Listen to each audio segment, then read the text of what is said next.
l'avocat et tout, par rapport à tous les documents que tout le monde a vus et tout. Donc, comme on a vu dans les documents procurés par quelqu'un qui nous les a fournis, qui travaillait chez Snapchat, nous on n'a rien demandé, ils sont arrivés comme ça dans nos mains. On ne comprend pas pourquoi. Il y a des listes, d'accord, conformes, non conformes. Voilà, j'ai un autre fichier que vous avez vu qu'une page, vous n'avez pas vu le reste. On ne va pas donner toutes nos armes, bien évidemment, à l'ennemi. Et il y a des conversations WhatsApp qui dit clairement, saute cette personne, ouais mais j'attends le virement de, tu vois. Donc maintenant, il faut nous expliquer pourquoi, dans cette liste, il n'y a que des rebeux, majoritairement des Arabes. Ok, on ne comprend pas pourquoi il y a des influenceurs comme Mohamed Eni, comme plein de petits influenceurs qui font un nombre de vues correct, qui ne sont pas certifiés, qui sont menacés par des sautages selon votre humeur. Vous faites la pluie et le beau temps sur les réseaux sociaux. Donc c'est quoi le délire? Nous on ne comprend pas. C'est un gros problème pour nous.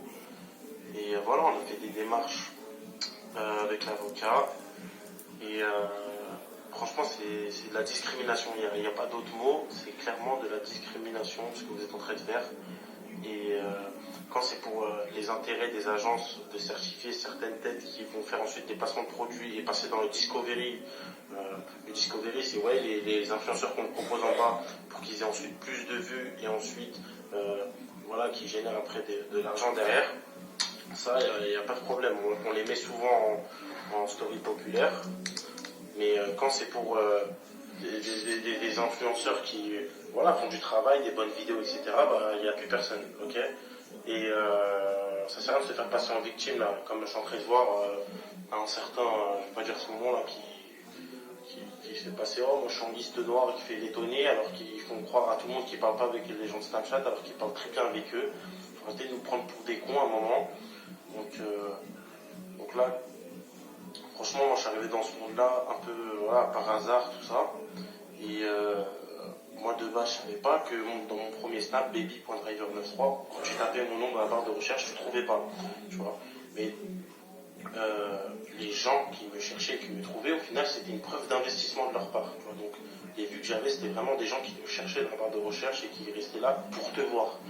Mais ce qui se passe après, c'est que quand, bizarrement, il a commencé à avoir des problèmes avec certaines personnes de la télé qui, voilà, m'ont attaqué, donc moi j'ai répondu parce que je me laisse pas faire, je ferme pas ma gueule comme les autres, et voilà, on s'est mis à les attaquer pour de vrai, qui sont partis mentir sur nous, on a fini en prison à Dubaï, et notre premier compte Snapchat, il a sauté, on a refait un nouveau compte, ils ont dit que vous n'avez pas le droit de créer un nouveau compte Snapchat.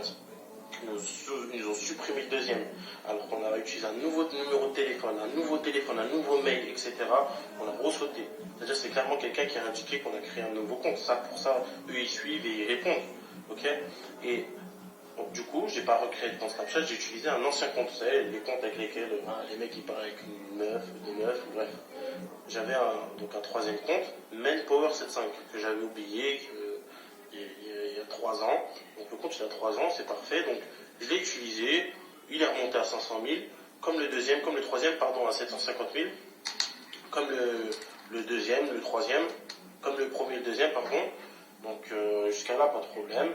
Et en sortant de prison, qu'est-ce qui m'est arrivé? C'est que j'ai commencé à avoir des blocages de 2 heures. D'accord, c'est des blocages provisoires. Ensuite, c'est passé des blocages de 48 heures. C'est comme si on était en garde à vue, quoi. C'est bon, tu peux pas utiliser ton téléphone pendant 48 heures. Et en fait, qu'est-ce qui s'est passé? Moi, j'ai installé une application authentificateur. D'accord, suite à tous ces blocages et tout, parce que lorsqu'on se fait bloquer dans Snapchat nous bloque notre compte, ils te disent que vous avez spammé des gens. Ils nous disent aussi que peut-être on a bloqué votre compte parce que votre mail, votre numéro de téléphone, il n'est pas vérifié. Bref, j'ai vérifié numéro de téléphone, mail, j'ai installé une application de sécurité en plus. Bref, même les hackers vous diront, c'est impossible de se faire pirater, d'accord? Et j'ai été piraté. On m'a changé mon numéro de téléphone, on m'a changé mon mail, on m'a tout changé. Et on m'a clairement dit que, en envoyant un mail à Snapchat, chose que j'ai faite, bah, on m'a dit que votre numéro et votre mail il est relié à aucun compte. Donc à part la complicité de quelqu'un de chez Snapchat, je ne comprends pas comment c'est possible. c'est impossible de se faire pirater, c'est impossible. D'accord? Bon bref, j'aurais donné le compte, rien à foutre. Je vais réutiliser encore un ancien compte que j'avais. T'inquiète, 7575 qui est mon compte actuel, qui est bloqué actuellement 48 heures. Qui est encore bloqué à nouveau. Là, quand je viens de parler de la liste conforme, non conforme, voilà, ça a duré quelques heures et boum, bloqué. Donc là, c'est pour ça que je fais cette vidéo, parce que pour moi, c'est clairement quelqu'un qui est derrière chez Snapchat, qui est en train de jouer avec nous, et ça peut plus durer de bloquer Salah Niçois, ça peut plus durer de bloquer des autres comptes et les supprimer comme ça à tout va. D'accord? Il y a des gens qui travaillent avec les vidéos, moi je m'en bats les couilles de l'argent, j'aime bien faire des vidéos, j'aime bien rigoler, j'aime bien montrer ma vie, j'aime bien, depuis que je suis tout petit, j'ai 13 ans, je fais du foot, et là les gens de mon entourage vous diront, je prenais un caméscope et je filmais les tournois de foot alors qu'on partait dans le sud, je filmais pendant les 3 jours. J'aime les vidéos, j'aime bien faire ce que je fais, mais à un moment on veut être tranquille, c'est pas normal il y a quelqu'un qui veut pas voir les rebeux devenir influenceurs. Je sais pas, les Arabes en général, non, ils veulent pas. Ils nous imposent des influenceurs. Des mecs qu'on connaît ni d'Adam ni Ève, Hector Levray, Mademoiselle Chloé, qui ont des 30 000 abonnés sur YouTube, certifiés. Et t'as des Mohamed Eni, 1 million, je sais pas combien d'abonnés sur YouTube, je sais pas combien de vues sur Snap, je sais pas combien de personnes sur Instagram, on l'ignore. Alors que vous direz peut-être qu'il dit des gros mots, ou je sais pas, mais je suis désolé.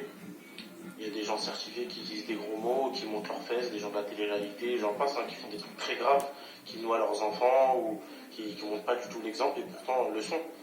Donc à un moment, on ne comprend pas pourquoi dans cette liste, il n'y a que des Arabes.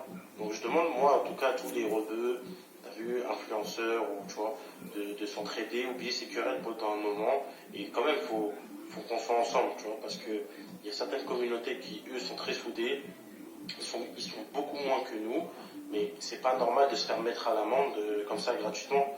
Nous, on existe, ok, nos comptes ils disparaissent, on réapparaît encore plus fort à chaque fois, ils comprennent pas, je crois, et à un moment, il faut qu'ils arrêtent tout cinéma et nous dire que, parce que là, clairement, c'est de la discrimination, c'est du racisme ce qu'ils sont en train de faire. Ça, c'est pas normal. Respectez-nous. On n'est pas des, vous voyez qu'on n'est que des banlieusards, etc. Là, on a contacté des avocats, on n'est pas tout seul.